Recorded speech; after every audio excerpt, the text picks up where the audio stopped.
आज की वीडियो काफ़ी इंटरेस्टिंग होने वाली है क्योंकि इस वीडियो में हम जो भी क्वेश्चन देखेंगे उनको डिटेल से समझेंगे।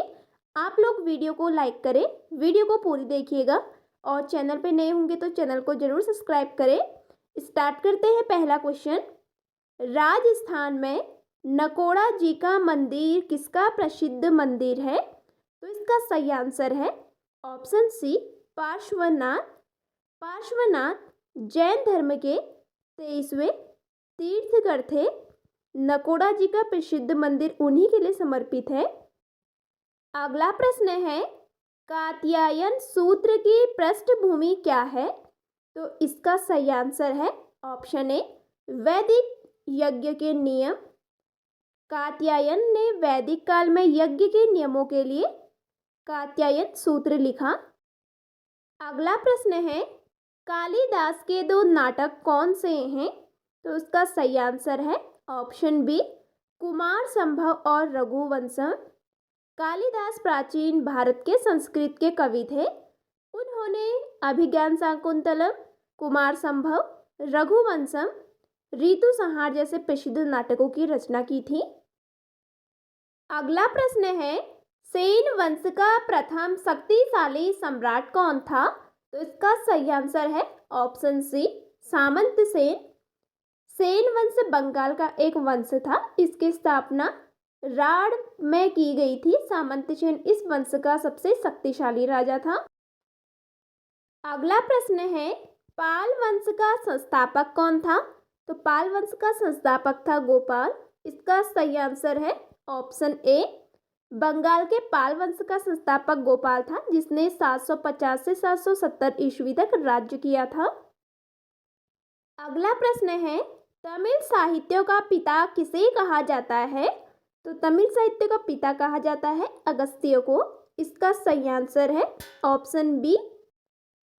अगला प्रश्न है, कौन सी रचना वेदों के सूक्तों की गद्य रचना है? तो इसका सही आंसर है ऑप्शन ए, ब्राह्मण। प्रत्येक वेद की गद्य रचना ही ब्राह्मण ग्रंथ है। इसमें सतपंथ ब्राह्मण सबसे प्रमुख हैं। अगला प्रश्न है, अशोक ने किस अभिलेख में खुद को पियादसी लाजा मगधे कहा है? तो ये कहा है भाब्रू में। इसका सही आंसर है ऑप्शन डी। अगला प्रश्न है, अशोक ने कलिंग पर आक्रमण कब किया था? तो अशोक ने किया था 261 ईस्वी पूर्व में। इसका सही आंसर है ऑप्शन ए। अशोक ने अपने सिंहासनारोहण के 8वें वर्ष 261 ईस्वी पूर्व में कलिंग पर आक्रमण किया। इस युद्ध में खून खराबे के बाद अशोक ने बौद्ध धर्म अपना लिया था। अगला प्रश्न है, तक्षशिला किस महाजनपद की राजधानी थी? तो इसका सही आंसर है ऑप्शन ए, गांधार। तक्षशिला गांधार महाजनपद की राजधानी थी। यह शिक्षा व्यवस्था का एक उन्नत स्थान था। तो गाइस, आप लोगों को मेरी वीडियो पसंद आ रही है तो वीडियो को लाइक करें। चैनल अभी तक सब्सक्राइब नहीं किया है तो चैनल को भी जरूर सब्सक्राइब करें। अगला प्रश्न है, निम्नलिखित पल्लव राजा में से किसने प्रसिद्ध नाटक मदविलास प्रहसन लिखा था? तो इसका सही आंसर है ऑप्शन ए, महेंद्र वर्मन प्रथम ने। और मदविलास प्रहसन एक प्राचीन संस्कृत एकांकी नाटक है। इसकी रचना प्रसिद्ध पल्लव राजा महेंद्र वर्मन प्रथम ने की थी। अगला प्रश्न है, अशोक के ब्राह्मी शिलालेख को सर्वप्रथम किसने पढ़ा? तो इसका सही आंसर है ऑप्शन ए, जेम्स प्रिंसेप ने। सभी क्वेश्चन काफ़ी इंपॉर्टेंट हैं, परीक्षाओं में पूछे जा चुके हैं। तो जेम्स प्रिंसेप एक इंग्लिश विद्वान था। वह यंग बंगाल आंदोलन का प्रारंभक था। उसने सर्वप्रथम अशोक के शिलालेखों को पढ़ा और सर्वप्रथम उसने ही ब्राह्मी लिपि को पढ़ा।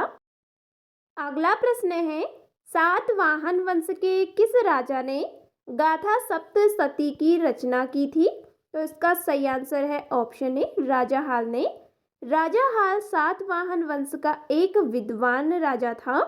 उसने गाथा सप्तशती की रचना की और जो प्राकृतिक भाषा में प्रेम कविताओं का संग्रह है। अगला प्रश्न है, निम्नलिखित में से कौन नवपाषाण क्रांति को सर्वोत्तम रूप से परिभाषित कर सकता है? तो इसका सही आंसर होगा ऑप्शन डी, कृषि क्रांति। अगला प्रश्न है, निम्नलिखित में से किस कृति को मूल रूप से जया काव्य कहा जाता है? वेरी इंपॉर्टेंट क्वेश्चन है। तो इसका सही आंसर है ऑप्शन बी, महाभारत। तो थोड़ी महाभारत के बारे में डिटेल से जानते हैं। महाभारत भारत का एक प्रमुख काव्य ग्रंथ है जो स्मृति के इतिहास वर्ग में आता है और इसे भारत भी कहा जाता है। यह काव्य ग्रंथ भारत का अनुपम धार्मिक, पौराणिक, ऐतिहासिक और दार्शनिक ग्रंथ है। विश्व का सबसे लंबा यह साहित्यिक ग्रंथ और महाकाव्य हिंदू धर्म के मुख्यतम ग्रंथों में से एक है। इस ग्रंथ को हिंदू धर्म के पंचम वेद माना जाता है। अगला प्रश्न है, बौद्ध धर्म में विहार शब्द का अर्थ क्या है? तो इसका सही आंसर है ऑप्शन ए, भिक्षुओं का निवास। विहार भिक्षुओं के निवास के रूप में जाने जाते थे। चैत्य चर्चा के उद्देश्य के लिए सभाएं थी। इसके अलावा चैत्य स्तूपों के साथ थे। विहारों में स्तूप नहीं थे। अगला प्रश्न है, त्रिपिटक क्या है? तो त्रिपिटक है बुद्ध के उपदेशों का संग्रह। इसका सही आंसर है ऑप्शन सी। त्रिपिटक का अर्थ है तीन टोकरी संग्रह। बौद्ध शिक्षाओं के शुरुआती संकलनों में से एक है। वे मूल रूप से लंबी और संकरी पत्तियों पर लिखे गए हैं। वे बौद्ध धर्म के सबसे महत्वपूर्ण पवित्र ग्रंथ हैं। अगला प्रश्न है, बुद्ध ने अपना पहला उपदेश निम्नलिखित में से किस स्थान पर दिया था? तो इसका सही आंसर है ऑप्शन डी, सारनाथ। तो सारनाथ में बुद्ध ने अपना पहला उपदेश दिया था। बुद्ध ने अपना पहला उपदेश सारनाथ के एक हिरण पार्क में दिया था। इस घटना को धर्मचक्र परिवर्तन के नाम से भी जाना जाता है, जिसका अर्थ है धर्म का पहिया मोड़ना।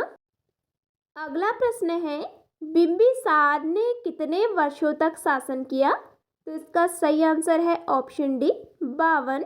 बिंबिसार हर्यक वंश के थे और उन्होंने 544 से 492 ईस्वी पूर्व तक लगभग 52 वर्षों तक शासन किया। महावंश का कहना है कि 15 साल की उम्र में उनके पिता ने उनका अभिषेक राजा के रूप में किया था। अगला प्रश्न है, निम्नलिखित में से किसे कामशोक के नाम से जाना जाता था? तो कामशोक के नाम से जाना जाता था अशोक को। इसका सही आंसर है ऑप्शन बी। तारानाथ के अनुसार मौर्य साम्राज्य के सिंहासन पर बैठने के बाद राजा अशोक ने जीवन के आनंददायक कार्यों में कई वर्ष बिताए और फलस्वरूप उन्हें कामशोक कहा गया। अशोक को अब तक का सबसे महान राजा माना जाता है। अगला प्रश्न है, निम्नलिखित में से किस प्रमुख शिलालेख में पशु बलि को प्रतिबंधित किया गया है? तो इसका सही आंसर है ऑप्शन ए, पहला शिलालेख। अशोक के पहला प्रमुख शिलालेख में पशु बलि पर प्रतिबंध लगा दिया गया था। अगला प्रश्न है, निम्नलिखित में से कौन उटका भागा को संदर्भित करता है? तो इसका सही आंसर है ऑप्शन ए, सिंचित भूमि पर कर। मौर्य काल के दौरान जब सिंचाई के महत्व को पूरी तरह से समझा गया था तो किसानों को सिंचित भूमि पर अधिक कर देना पड़ता था, जिसे उटका भागा के नाम से जाना जाता था।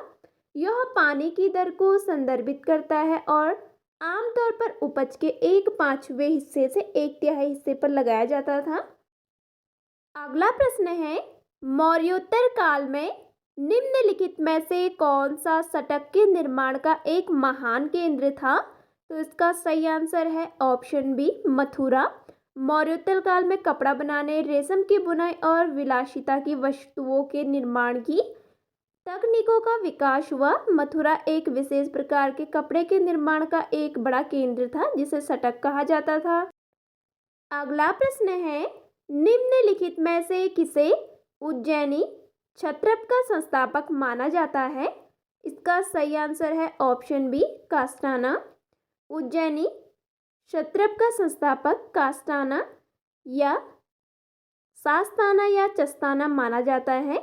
माना जाता है कि चस्ताना ने सातवाहनों के खिलाफ लड़ाई जीती थी। कास्ताना ने अपने सिक्कों में 3 लिपियों का इस्तेमाल किया, ग्रीक खरोष्टी और ब्राह्मी लिपि का। अगला प्रश्न है, निम्नलिखित में से किस राजा ने कन्नौज की ओर कूच किया और अपनी बहन राज्यश्री को बचाया, जिसके बारे में माना जाता है कि वह सती होने की कगार पर थी?